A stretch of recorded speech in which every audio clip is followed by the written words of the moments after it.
Assalamualaikum Assalamualaikum warahmatullahi warahmatullahi wabarakatuh. wabarakatuh. Kami dari kelompok 9 ingin mempresentasikan tentang jenis-jenis sorting internal dan eksternal. Di sini kami beranggotakan 3 orang. Saya Zulfikar Mutawakil Mufid. Ya, dan Farizi. Saya Sabri Albar. Oke, di sini ada pendahuluan. Sorting atau pengurutan adalah proses mengurutkan sekumpulan data dalam urutan tertentu, baik menaik yaitu ascending maupun menurun descending. Proses ini sangat penting dalam ilmu komputer untuk mempermudah pencarian dan pengolahan data. Secara umum, metode sorting dibagi menjadi 2 kategori utama, internal sorting dan external sorting. Internal sorting. Internal sorting adalah metode pengurutan yang memproses semua data di dalam memori utama atau RAM komputer. Metode ini efektif untuk dataset yang ukurannya relatif kecil dan bisa ditampung sepenuhnya di memori. Beberapa contoh algoritma internal sorting seperti selection sort, bubble sort, insertion sort, quick sort, dan merge sort. Selection sort. Algoritma ini mencari elemen terkecil dari array yang belum terurut dan menukarnya ke posisi awal. Proses ini berulang hingga semua elemen terurut, karena harus memindai seluruh sisa array di setiap langkahnya. Algoritma ini memiliki kompleksitas waktu O(n)2, membuatnya tidak efisien untuk data besar. Yang kedua ada bubble sort. Algoritma ini bekerja dengan membandingkan dan menukar pasangan elemen yang bersebelahan jika urutannya salah. Elemen-elemen terbesar menggelembung ke posisi akhirnya, seperti selection sort. Kompleksitas waktunya juga O(n)2, menjadikannya salah satu algoritma yang paling lambat. Lalu yang ketiga ada insertion sort. Algoritma ini memproses satu elemen pada satu waktu dan menyisipkannya ke posisi yang tepat di dalam bagian array yang sudah terurut. Kompleksitas waktu O(n)2, tetapi ia lebih cepat dari bubble dan selection sort jika dataset sudah hampir terurut. Yang keempat ada quick sort. Algoritma ini sangat efisien dan menggunakan strategi bagi dan taklukan. Ia memilih satu elemen yang disebut pivot dan mempartisi array menjadi 2 sub-array berdasarkan pivot tersebut. Proses ini diulang secara rekursif pada setiap sub-array. Kompleksitas waktu rata-ratanya adalah O(n)log(n), menjadikannya salah satu algoritma sorting tercepat.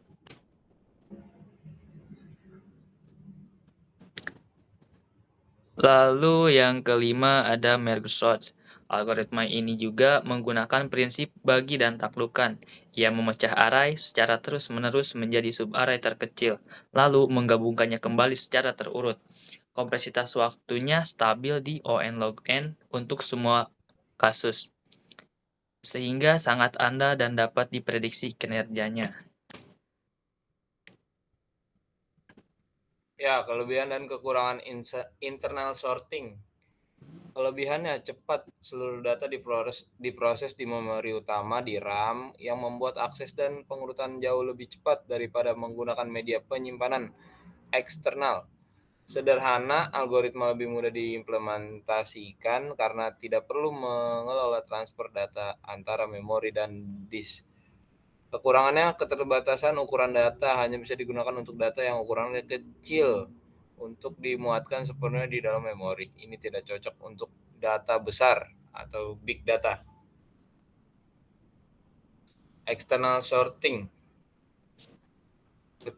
Ketika data tidak bisa masuk di dalam memori utama, kita beralih ke external sorting yang berfokus pada efisiensi operasi input output. I/O, disk. Balance two-way merge sort ini adalah metode eksternal yang paling dasar. Data dari file input dibagi menjadi 2 type file, sementara kemudian data di kedua file tersebut digabungkan secara terurut dan hasilnya ditulis ke file sementara lainnya. Proses menggabungkan ini diulang hingga seluruh data berada dalam satu file yang terurut. Kelemahannya adalah efisiensi yang kurang optimal karena seringnya operasi IO input output. External sorting. Polyshade merge sort. Algoritma ini lebih efisien dari balance to way merge sort.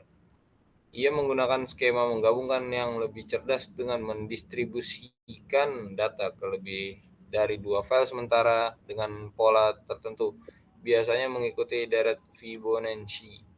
Dengan cara ini, ia dapat mengurangi jumlah putaran menggabungkan dan meminimalkan operasi input dan output menghasilkan kinerja yang lebih cepat.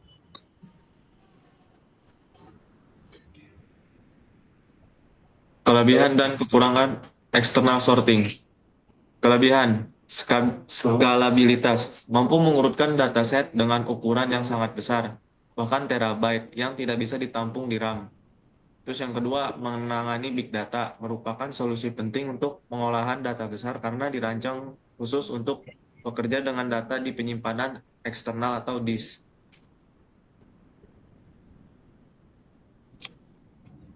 Kelebihan dan kekurangan external sorting. Kekurangannya yang pertama, lambat. Prosesnya jauh lebih lambat karena seringnya terjadi operasi baca atau tulis ke disk yang memakan waktu lebih lama daripada akses memori. Terus yang kedua, kompleks. Algoritma lebih rumit untuk diimplementasikan karena harus membagi data, mengurutkan bagian-bagiannya, dan kemudian menggabungkannya kembali secara efisien.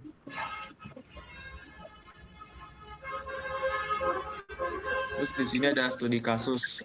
Misalnya, saya adalah seorang dosen dan memiliki daftar nama mahasiswa yang berjumlah 30 orang. Saya ingin mengurutkan daftar nama ini secara alfabetis. Penyelesaiannya, karena datanya sedikit, hanya 30 nama, saya bisa dengan mudah memasukkannya ke dalam memori komputer. Saya dapat menggunakan algoritma internal sorting seperti quicksort.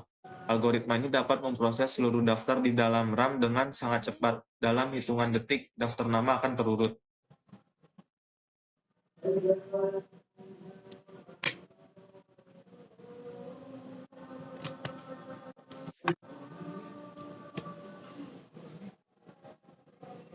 Di sini ada kesimpulan.